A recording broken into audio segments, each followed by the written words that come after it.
کا اس کی من تائید کرتے ہوئے جو بھی بن سکا ہم سے انشاءاللہ تعالیٰ کرنے کی کوشش کریں گے۔ دوسری بات یہ ہے کہ 22 تاریخ کو ہم نے گڑھی دوپٹہ میں عوامی ایکشن کمیٹی ہے اس کے زیر اہتمام جو ہے وہاں جلسہ بھی ہے، جلوس بھی ہے، اور ہم نے وہاں کافی دیر بیٹھنا بھی ہے، دھرنا بھی دینا ہے۔ تو اس کے لیے میں آپ سے استدعا کرتا ہوں کہ آپ جو ہے نا جی یہ امجد علی خان صاحب آ جائیں، یہ عاظم رسول صاحب ہیں، فیصل بھائی ہیں، اور شوکت معاذ میر صاحب ہیں۔ ایک تو آپ کے ساتھ ان کا کوارڈینیٹ بھی ہو جائے گا، دوسرا یہ کہ 31 تاریخ کو جو پہیہ جام ہونے جا رہا ہے یا شٹر ڈاؤن ہو، اس کے ساتھ وہ آپ معاملات جو ہیں وہ بھی آپ ان کے ساتھ طے آ جائیں گے۔ ایک بات اور جو آپ سب کے لیے وہ یہ کہ پونچھ کے اندر پچھلے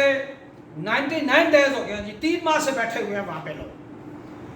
ان کا بھی یہی چارٹر آف ڈیمانڈ ہے جو آپ کا ہے، لیکن وہ پرامن اسٹرگل کر رہے ہیں، انہوں نے پہیہ جام بھی کیا ہے، شٹر ڈاؤن بھی کیا ہے، اس کے باوجود مسلسل وہ دھرنے میں بیٹھے ہوئے ہیں۔ جب بھی ان سے میری بات ہوتی ہے، شوکت معاذ میر صاحب بھی اویئر ہوں گے اس معاملے میں کیونکہ تاجر وہاں پہ بیٹھے ہوئے ہیں، آپ سے بھی بات ہوئی ہوگی، وہ یہی کہتے ہیں کہ جب تک مظفر آباد والے یعنی وہ یہ کہتے ہیں جب تک مظفر آباد والے نہیں اٹھیں گے تب تک ہمارے مسائل نہیں حل ہوں گے۔ میں یہ سمجھتا ہوں کہ یہ فورم